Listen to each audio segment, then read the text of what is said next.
አንድ የባስ አስተናጋጅ የተጨናነቁትን ተሳፋሪዎች በችኮላ ወደ አውቶቡሱ እየገፋች እያስገባች ነው። ተሳፋሪዎቹ እንዳይረፍድባቸው ጥሩ ስራ እየሰራች የነበረ ቢሆንም ከመግባቷ በፊት ሹፌሩ ባሱን መንዳት ይጀምራል። ባሱን እየተከተለችና ጎኑን እየደበደበች እንዲያስቆምላት ብትጣራም ሹፌሩ ግን ሊሰማት አልቻለም። እንደ እድል ሆኖ በመጨረሻው ወንበር ላይ የተቀመጠች አንድ ሴት ተሰማትና በፍጥነት የያዘችውን ጨርቅ እያውለበለበች ሹፌሩን ምልክት ለመስጠት ትሞክራለች። ሹፌሩም ምልክቷን ለማየት ብዙ ጊዜ አልወሰደበትም። በዛውም እየሮጠች የነበረችውን አስተናጋጅ ሲመለከታት በፍጥነት መኪናውን ያቆማል። አስተናጋጇ አውቶቡስ ላይ ከመውጣቷ በፊት የልጅቷ ሻርፕ ያመልጣትና ፊቷ ላይ ያርፋል። ቢሆንም በኃይለኛ ነፋስ ይወሰዳል። በኋላ ላይ መናኸሪያ ሲደርሱ አስተናጋጇ ልጅቷን ልታመሰግናት ታገኛታለች። ከዛም የትኬቷን ዋጋ እንደምትከፍልላት ትነግራታለች። ልጅቷ ግን እየሳቀችባት ሻርፑ በጣም ውድ እንደነበረና የትኬቷ ዋጋ በፍጹም ሊተካው እንደማይችል ትነግራታለች። አስተናጋጇም ሌላ ጊዜ ውለታዋን እንደምትከፍላት በቀልድ መልክ ትነግራታለች። ልጅቷ ከመሄዷ በፊት መኪና ውስጥ ማንበብ የማዞር ችግር እንደሚያስከትል ትነግራታለች። አስተናጋጇ ያንግ ትባላለች። ከደሃ ቤተሰብ የተወለደች ቢሆንም ኮሌጅ የመግባት እቅድ አላት። ስኬት የሚገኘው በልፋት እንደሆነ ስለምታምን በትርፍ ሰዓት በትክክል ታጠናለች።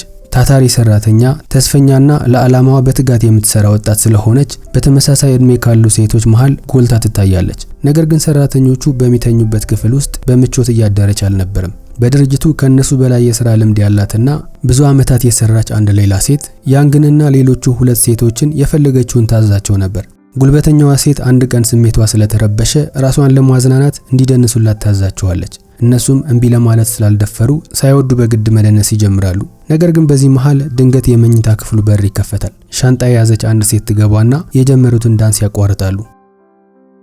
ያንግ አዲሷ ልጅ በቀደም የረዳቻት ሴት እንደሆነች ትመለከታለች። ዋና አስተናጋጇ አዲሷን ልጅ ሲዮ እንደምትባል በመግለጽ ካስተዋወቀቻቸው በኋላ ሁሉም ስራውን ለማላመድ እንዲረዷት ታዛቸዋለች። ጉልበተኛዋ ሴት ሲዮን ለማስፈራራት እየሞከረች በክፍሉ የበላይ እሷ እንደሆነችና ያለምንም ጥያቄ ሊታዘዟት እንደሚገባ ትናገራለች። ቢሆንም ሲዮ በተመሳሳይ እድሜ ላይ ያሉ ሴቶች በመሆናቸው የተናገረችው ነገር በእሷ ላይ እንደማይሰራ ትናገራለች። ጉልበተኛዋ ሴት ባትናገርም ፊቷ እስኪቀላ ድረስ በጣም ተበሳጭታ ነበር። ከዛ በኋላ ሲዮ ላይ በምትፈልገው ጊዜ ጥቃት እንደምትፈጽምባትና የበቀል መዝገብ ዝርዝር ውስጥ እንዳስገባቻት ትናገራለች። ሌሊት 4 ሰዓት ላይ የማንቂያ ደወል ሲደወልላቸው ሰራተኞቹ ወደ ስራ ለመሄድ ይነሳሉ። ያንግ በጣም ሲበዛ እንቅልፋም ለሆነችው አዲሷ ሰራተኛ ትቀሰቅሳትና እንዳታረፍድ ትነግራታለች። ከጠዋቱ እንቅስቃሴ በኋላ ዋና ኃላፊው ያንግን አዲሷ ሰራተኛ እንድታለማምዳት ያዛታል።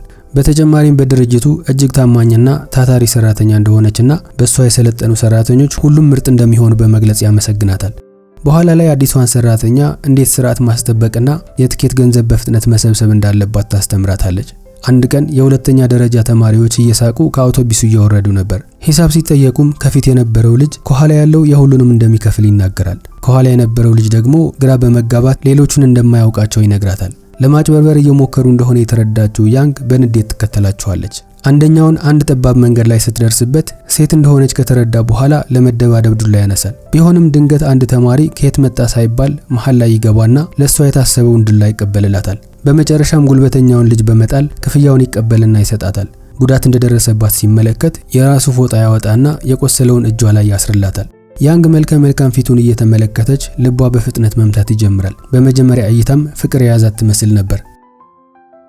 ተማሪው ሃንጄፒል ይባላል። ከሀብታም ቤተሰብ የተወለደ ቢሆንም ቦክሰኛ የመሆን ህልም ያለው ወጣት ነው። በየቀኑ የቦክስ ማሰልጠኛ ጂም በድብቅ በመሄድ ልምምድ ይሰራል። ጎበዝ ቦክሰኛ ቢሆንም አባቱ ሚስጥሩን እንዳያውቅበት ስለሚፈራ በፍጹም ተወዳድሮ አያውቅም። አንድ ቀን ግን ፕሮግራም የተያዘለት ተፋላሚ ጉዳት ይደርስበታል። የጂሙ ባለቤት አማራጭ ስላልነበረው ሃንጄፒል ተክቶት እንዲወዳደር ይለምነዋል። ባይፈልግም እሱን ላለማስከፋት ይስማማና ውድድሩንም ያሸንፋል። ቢሆንም የተጎዳው ተፋላሚ በችሎታው ስለቀናበት ይቀየመዋል። በኋላ ላይ የሃንጄፒል አባት ድርጅቱን ኦዲት እያደረገ በነበረበት ጊዜ ልጁን ቦክስ የተወዳደረበትን ቪዲዮ በቲቪ ይመለከቷል።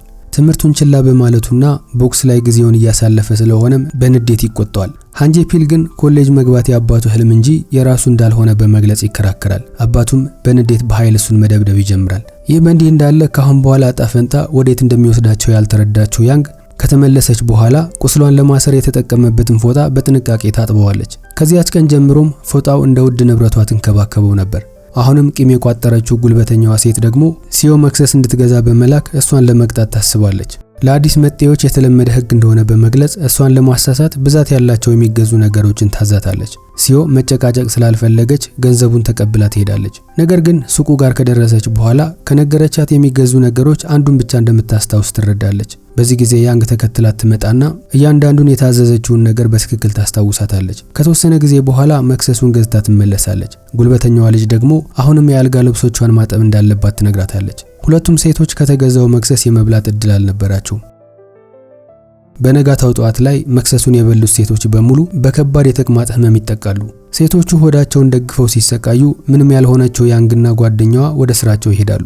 ጉልበተኛዋ ሴት ደግሞ ሲዮ ምግብ ላይ መርዝ እንደቀላቀለችበት ትጠራጠራለች። ከዛም ንጽህናዋን ካላረጋገጠች ስራዋን እንደማትቀጥል ታስፈራራታለች። በዋና አስተናጋጇ ፊትም ጥቃት ትፈጽምባታለች።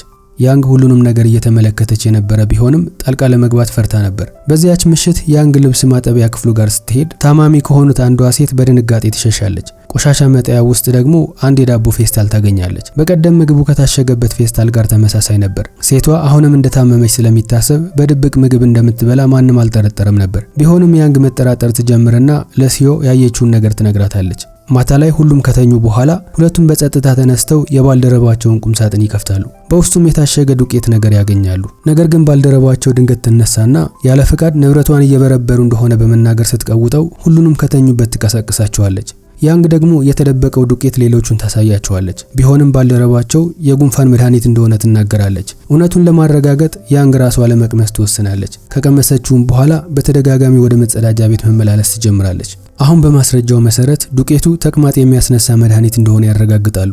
ባልደረባቸው ምንም አማራጭ ስላልነበራት በቅናት ምግቡን እንደመረዘች በማመን እያለቀሰች ትናገራለች። እሷ ስራ ፈት ሆና በተቀመጠችበት ሁኔታ ሌሎቹ ሲሰሩና ገንዘብ እያገኙ አብረው ሲስቁ ስትመለከት ቅናት እንደተሰማትም ትናገራለች።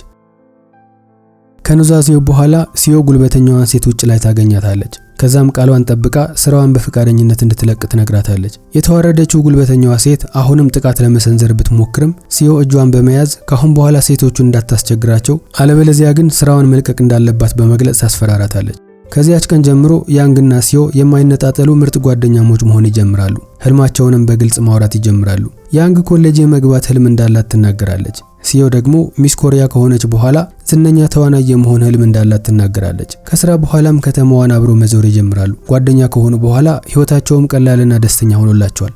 ይህ በእንዲህ እንዳለ ሃንጄፒል ከተደበደበ በኋላ አባቱ ጥብቅ የሆነ ቁጥጥር እያደረገበት ይገኛል። አሁን ሹፌር በየቀኑ ከትምህርት ቤት ስለሚወስደው ቦክስ ለመለማመድ እድል አልነበረውም። ነፃነት የናፈቀው ጓደኛው ደግሞ የማምለጫ መንገድ ያመቻችለታል። ለክፍል ጓደኞቻቸው ገንዘብ ከፍለው ሹፌሩን እንዲያዘናጉት በማድረግ ያመልጣሉ። ነገር ግን ነፃነታቸው ለተወሰነ ጊዜ ነበር። ከዚህ ቀደም የጠመደው ቦክሰኛ ተጨማሪ ሰዎች በመያዝ ተደብቆ እየጠበቃቸው ነበር። ብዙም ሳይቆይ በከባድ ሁኔታ መደባደብ ይጀምራሉ። ብዛት ስለነበራቸውና እነሱን መጋፈጥ ስላቃታቸው ሃንጄፒልና ጓደኛው ተበታትነው ያመልጣሉ። ሃንጄፒል ለመደበቅ ሲኒማ ቤት ውስጥ ይገባል። በአጋጣሚ ሲዮና ያንግ ደግሞ በሲኒማ ቤቱ ፊልም እያዩ ነበር። በዚህ መሃል ያንግ ወደ መጸዳጃ ቤት ትሄዳለች። ነገር ግን ሃንጄፒል ፊቱ ላይ ጉዳት ደርሶበት መጸዳጃ ቤት ውስጥ ተደብቆ ታገኘዋለች። በድንጋጤ ለመጮህ ስትሞክር ሃንጄፒል በፍጥነት አፏን ይሸፍናታል። ሲዮም ጓደኛዋን ፍለጋ ወደ መጸዳጃ ቤት ውስጥ ስትገባ እሷንም አፏን ይሸፍናታል። አይኖቻቸው በተገናኙበት ጊዜ ሃንጄፒልና ያንግ ካሁን በፊት ስለተገናኙ ወዲያውኑ ይተዋወቃሉ። እሷም ካሁን በፊት የደረሰላት ልጅ የሴቶች መጸዳጃ ቤት ውስጥ ቢሆንም በድጋሚ ስላየችው ትደነግጣለች። ሃንጄፒል ሊያስረዳት ቢፈልግም ጊዜ አልነበረውም። ከመጸዳጃ ቤቱ በመውጣት መራመድ ቢጀምርም ሲኒማ ቤቱ በር ላይ ከደረሱ ፖሊሶች ጋር ፊት ለፊት ይፋጠጣል። እሱን ሲደበድቡት ከነበሩት ወጣቶች አንደኛው ስለመሰላቸው ወደ ፖሊስ ጣቢያ ይወስዱታል። አባቱ ዜናውን ከሰማ በኋላ ታዋቂነቱን በመጠቀም ፖሊስ አካለ መጠን ያልደረሱ ወጣቶችን ያለ አግባብ እያሰረ እንደሆነ በማድረግ ይከሳል። ከተወሰነ ጊዜ በኋላ ሃንጄፒልን በግድ ወደ ቤቱ ይወስደዋል። የሱን የቆሳሰለ ፊት የተመለከተችው ያንግ ደግሞ ስለሱ ማሰብ ማቆም አልቻለችም ነበር። ወደ መኝታ ክፍሏ ከተመለሰች በኋላ ካሁን በፊት እጇን ያሰረበትን ፎጣ ታወጣለች። በፎጣው ላይ የጃይንት 10ኛ ዓመት የሚል ጽሑፍ ነበረው። ይህም እሱን ልታገኘው የምትችልበት ብቸኛ መንገድ እንደሆነ ታስባለች። አብሯት የሚኖሩትን ሴቶች ጃይንት የሚባል ሱቅ ያውቁት እንደሆነ ትጠይቃቸዋለች። ነገር ግን አንዳቸውንም አያውቁትም ነበር። ጓደኛዋ ሲዮ ደግሞ ትኩረቷ እንደተከፋፈለ ስላስተዋለች ጃይንት ተብሎ የተጻፈው የወንዶች እንትን መጠሪያ ሊሆን እንደሚችል ትናገራለች። ያንግ በተናገረችው ነገር ብታሸፉባትም ራሷ የወደደችውን ወጣት ስሙ እንኳን ስለማታውቀው በሐፍረት ወሬዋን ታቋርጠዋለች። ወደ ስራ በምትሄድበት መንገድ ላይ እያንዳንዱን የመንገድ ምልክት በጥንቃቄ እየተመለከተች ነበር። በመጨረሻም ጃይንት የሚለው ምልክት ታገኝና ቦታውን ትሸመድደዋለች። ከስራ በኋላ እራቷን በመዝለል ሃንጄፒልን ፍለጋ ጃይንት ወደሚባል የናይት ክለብ ትሄዳለች። ነገር ግን እንደገባች ፖሊስ ድንገተኛ ፍተሻ ይጀምራል። ሰዎቹም ሲበታተኑ ግርግር ይፈጠራል። ግራ የተጋባችው ያንግ ከህዝቡ ጋር ለማምለጥ ስትሞክር በፖሊሶች ትያዛለች። ቢሆንም መታወቂያዋን ካረጋገጡ በኋላ ይለቋታል። ከዚህ በኋላ ግራ ስለተጋባች ትመለስና ሲዮን እንድትገርፋትና ከእንቅልፏ እንድታነቃት ትለምናታለች። ከዛ በኋላ እሱን ፍለጋ በማቆም ትምህርቷ ላይ ለማተኮር ትወስናለች። ሲዮ መጀመሪያ ላይ የመማር ፍላጎት ባይኖራትም ሚስ ኮሪያ ለመሆን የሁለተኛ ደረጃ ዲፕሎማ እንደሚያስፈልጋት ትነግራታለች። ከዛም ሌላ ምርጫ ስላልነበራት ትምህርት ለመመዝገብ ትስማማለች። ከተመዘገቡ በኋላ ያንግ ጓደኛዋን እራት ለመጋበዝ ወደ ቤቷ ትወስዳታለች። ቤተሰቦቿ ሲዮን በደስታ ይቀበሏታል። ጠረጴዛው በሳቅ በታጀቡ ቀለል ያሉ የደሃ ቤተሰብ ምግቦች የተሞላ ነበር። ያንግ ደግሞ ወንድሟ ቤት ስላልነበረ እያሰበችው ነበር። ወንድሟ የቤተሰቡን የገንዘብ ችግር ለመርዳት ጓደኛው የሆነው ሃይን ስራ ስላገኘለት አስጠኝ በመሆን ስራ እንደጀመረ አላወቀችም ነበር። የተማሪው ቤት ጋር ሲደርስ ሃንጄፒል በር ላይ ሲጠብቀው ያገኘዋል። ሃንጄፒል ትምህርት በጣም የሚጠላ ተማሪ ነው። ቢሆንም አባቱ በቀደም የተደባደበውን ተማሪ ከትምህርት ቤቱ እንዲባረር ስላደረገለት የጥናት ፕሮግራሙን ተቀብሎታል። በኋላ ላይ ሃንጄፒል የልጁን አባት የሆነው አንድ ደካማ ሰው ለልጁ ምግብ ሲያመጣለት ሲመለከት የጥፋተኝነት ስሜት ይሰማዋል። ብዙም ሳይቆይ አባቱ ጋር ይሄድና ቅጣቱ እንዲሰረዝ ይለምነዋል። አባቱም የሚስማማው ሃንጄፒል ጠንክሮ ለማጥናት ቃል ከገባ ብቻ እንደሆነ ይናገራል። እሱም ጠንክሮ እንደሚያጠና በመግለጽ በሳምንት 3 ጊዜ ግን ቦክስ ለመለማመድ የአባቱን ፍቃድ እንደሚያስፈልገው ይጠይቀዋል። አባትና ልጅ በመጨረሻም ስምምነት ላይ ይደርሳሉ። ይህ በእንዲህ እንዳለ ያንግ ወንድሟ የምትወደውን ሰው እንደሚያስጠና አላወቀችም ነበር። እናቷ እራት እየሰራች ስለነበረ እያገዘቻት ነበር። ሲዮ ደግሞ ቤቱን እየዞረች ስትመለከት ነበር። በዚህ ጊዜ ታላቅ ወንድሟ የሆነው ጎያንግ ወደ ቤቱ ይገባል። ሲዮ የእህቷ ጓደኛ እንደሆነች በመግለጽ ራሷን ታስተዋውቀዋለች። እሱም በደስታ ይቀበላታል። ብዙም ሳይቆይ ሁሉም ለእራት ተሰብስበው እየሳቁ ቆንጆ ጊዜ ያሳልፋሉ። በነጋታው ፈረቃቸውን ከጨረሱ በኋላ ያንግና ሲዮ ትምህርት ለመጀመር የሚያስፈልጋቸውን ነገር ያዘጋጃሉ። ለመሄድ ሲዘጋጁ አንድ ትንሽ አሻንጉሊት ከሲዮ ቁም ሳጥን ውስጥ ወድቃለች። አንዷ የሥራ ባልደረባቸው ብታነሳትም ሲዮ በፍጥነት ትነጥቃትና ማንም እንዲነካባት እንደማትፈልግ ትናገራለች። ቢሆንም ከተወሰኑ ሰከንዶች በኋላ እየሳቀች የትወና ልምምድ እየሰራች እንደነበረ ትናገራለች። ትወናዋ ሁሉንም አስገርሞ የተፈጠረው ውጥረት እንዲቀንስ ያደርጋል። ወደ ትምህርት ቤት ከመሄዷ በፊት አሻንጉሊቷን እንደገና በተሻለ ሁኔታ ትደብቃታለች። ያንግ በትምህርት ቤት የመጀመሪያው ቀናቸው በማስመልከት የእስክርቢቶ ስጦታ ትሰጣታለች። ከዛም የአዲስ ጅማሮ ምልክት እንደሆነ ትነግራታለች። አንዷ ተማሪ ደግሞ ያንግ ከአሁን በፊት ባስ ሊያመልጣት በነበረበት ጊዜ ስለረዳቻት ደግ ሰው እንደሆነች ትነግራታለች። ያንግ ደስታ ቢሰማትም ደስታዋ ግን ብዙም አልቆየም ነበር። ብዙም ሳይቆይ እናቷ ላይ ችግር እንደተፈጠረ ትረዳለች። እናቷ ምግብ ከምትሸጥበት ቦታ ወደ ቤት ስትመለስ ዳገት ላይ እንደወደቀችና እንደተንሸራተተች ይነገራታል። ዜናውን የሰማችው ያንግ በፍጥነት ወደ ቤቷ ትመለሳለች። እሷና ወንድሟ እናታቸው የሕክምና ምርመራ እንድታደርግ ይለምኗታል። እናትየው ግን ስለተሰበረው ጋሪዋ እያሰበች እንዴት ገንዘብ እንደምታገኝ እያስጨነቃት ነበር። ያንግ አዲስ ጋሪ ለመግዛት የበላይ አለቃዋን ደሞዟ በቅድሚያ እንዲከፍላት ብትለምንም ተቀባይነት አላገኘችም። በሌላ ነገር ተስፋ ስለቆረጠች አጎቷ ቤት ትሄድና ከአሁን በፊት ከአባቷ የተበደረውን ገንዘብ እንዲመልስላት ትጠይቀዋለች። አጎትየው ግን ገንዘብ እንዳልተበደረ በመካድ በአመት በዓላት ጊዜ ከቤተሰብ ጋር ስለማትገናኝ እናቷን እየወቀሳት ነበር። አሁን ያንግ ልቧ ተሰብሮ ዝናብ እየተመታች ወደ ቤቷ እየተመለሰች ነው። ደህንነት በጫንቃዋ ላይ ተጭኖባት ኑሮ በጣም ከብዷታል። አመሻሽ ላይ የተሰበረውን ጋሪ በራሷ ለመጠገን እየሞከረች እጇን ትቆርጣለች። እናቷ በሩ ጀርባ ላይ ተደብቃ እየተመለከተች ስለነበረ በጣም ታለቅሳለች። ህመሟና አቅመ ቢስነቷ በጣም አሳዝኗታል። ከተወሰነ ጊዜ በኋላ ያንግ ለማጽዳት አንድ ባስ ውስጥ እየገባች እንመለከታለን። ባስ ውስጥ ጓደኛዋ ታገኛትና የምትወደውን አሻንጉሊት ትሰጣታለች። ያንግ ደግሞ እሷን ለማጽናናት አሻንጉሊቱን የሰጠቻት ስለመሰላት ታመሰግናታለች። ነገር ግን አሻንጉሊቱን ስትነካው ያልተለመደ ነገር ይሰማታል። አሻንጉሊቱ የተደበቀ ገንዘብ ነበረው። ደንግጣ ለመቀበል ፈቃደኛ እንዳልሆነች በመግለጽ ገንዘቡ ለራሷ ምን ያህል አስፈላጊ እንደሆነ ትነግራታለች። ነገር ግን ሲዮ ከሷ ጋር ጓደኛ ከሆነችበት ቀን ጀምሮ በገንዘብ የማይተካ ጓደኝነትና መልካም ጊዜ እንዳሳለፈች በመግለጽ እንድትወስደው ትለምናታለች። በተጨማሪም ያንግ የጥፋተኝነት ስሜት ከተሰማት ቀስ በቀስ ገንዘቡን መመለስ እንደምትችል ትነግራታለች። አሁንም ላለመውሰድ ስትከራከራት ሲዮ ፈገግታዋን እያሳየቻት ይህንን እንደምኞት ኩፖን ቁጠሪው፣ አንድ ቀን የምፈልገው ነገር ጥያቄ ሳቀርብልሽ መፈጸም ይኖርብሻል ትላታለች። በጓደኛዋ ደግነት ልቧ የተነካው ያንግ በመጨረሻም ተቀብላ እዳውን ቀስ በቀስ እንደምትከፍል ቃል ትገባለች።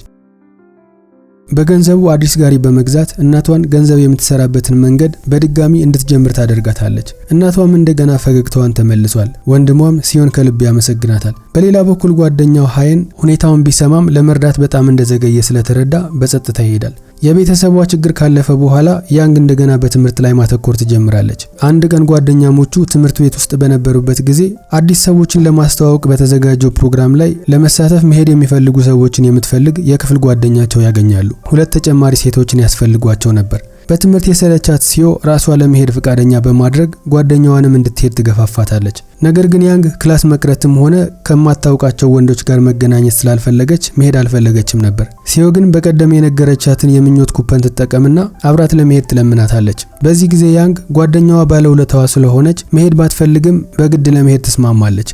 ከዛ በኋላ የቀን ተማሪዎች መስለው ለመታየት የትምህርት ቤት ዩኒፎርም ተውሰው ይለብሳሉ። በቦታው ሲደርሱ ወንዶቹ እነሱ ጋር ፊታቸውን ያዞራሉ።